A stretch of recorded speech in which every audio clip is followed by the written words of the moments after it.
Hello, I'm Margot Politis. Welcome to Study English, IELTS preparation. Today we're going to listen to a weather report. We're going to listen for numbers and practice saying and spelling them. Listen to the weather in Sydney. Good morning. It looks like being another glorious summer day in Sydney.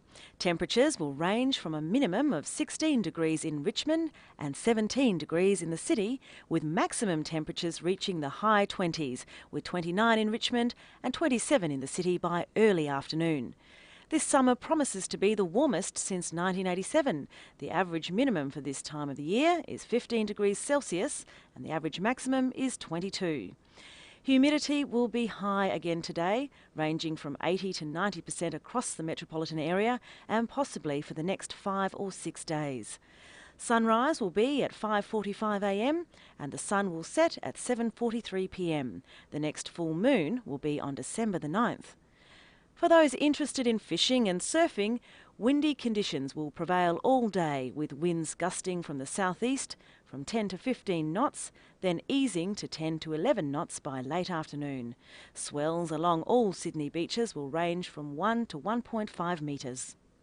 So counting and numbers are a very important part of language. You need them to talk about how much things cost, what you earn, telephone numbers, visa cards, passports, addresses and dates. Being able to listen for and understand numbers is an important academic skill.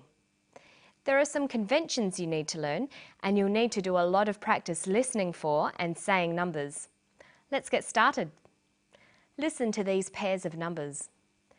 13, 30, 14, 40, 15, 50, 16, 60.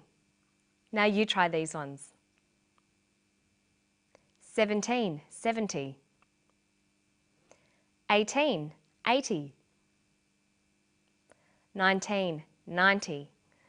They sound very similar. You'll need to listen carefully so that you don't get these mixed up. Temperatures will range from a minimum of 16 degrees in Richmond and 17 degrees in the city. Humidity will be high again today, ranging from 80 to 90% across the metropolitan area. The temperature in Richmond is 16 degrees Celsius. The humidity is 80 to 90%. Did you hear these numbers correctly? If you don't understand what someone said, ask them to repeat and stress the key syllable. And that will be $16. Did you say 16 or 60? Usually the first syllable in a number is stressed. 16, 60. Notice that it's the final N in teen that you have to be careful with. Teen, T. But of course, when you're listening for numbers, you can often work out the correct amount by the context. Try to always be aware of what seems right, even if you didn't quite hear properly. Pronunciation of years can sometimes be difficult as well. Listen to the clip. This summer promises to be the warmest since 1987. 1987. 1987. Notice where the stress comes. 1999. Let's practice some more. 2001. 1932. 2040. Or perhaps this will be read as 2040. I guess we'll have to wait and see. Notice 40 is spelt F-O-R-T-Y, not like 4 and 14. Okay, now let's look at temperatures.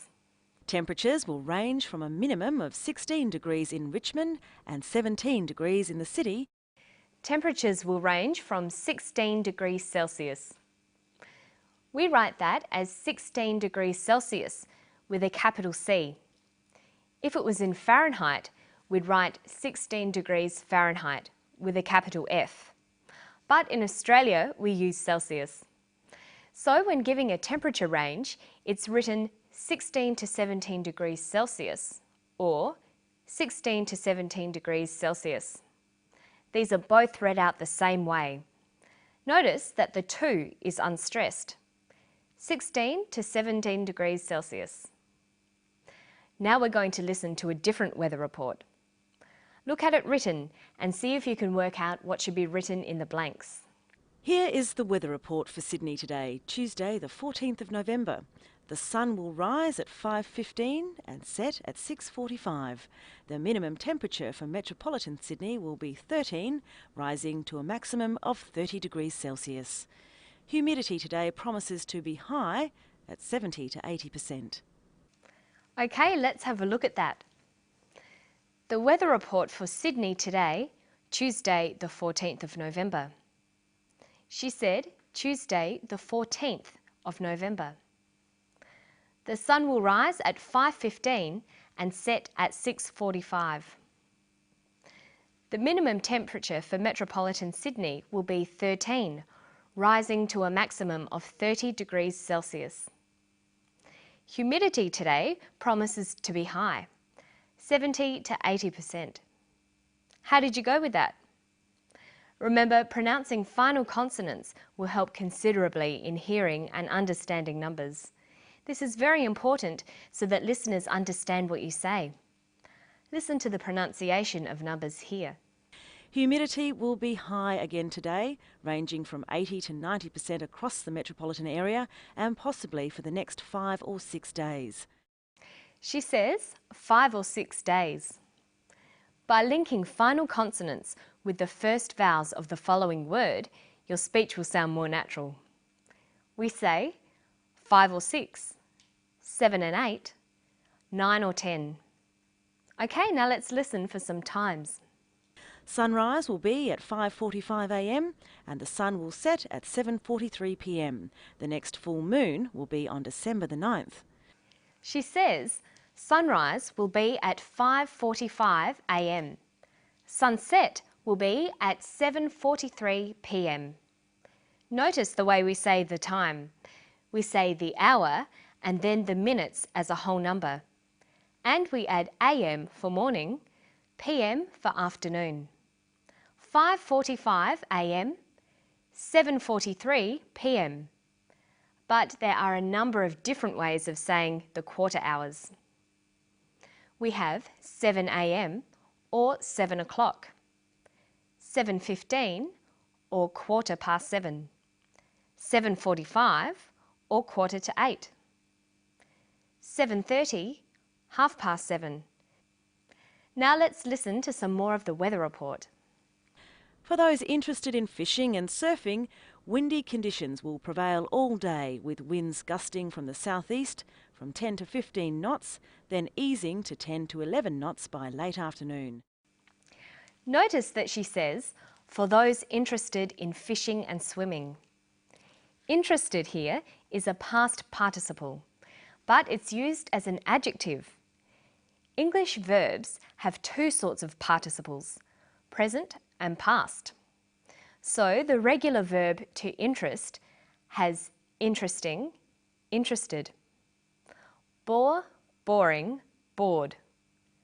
Tire, tiring, tired. Excite, exciting, excited. When we want to say how we feel about something, we can use the past participle.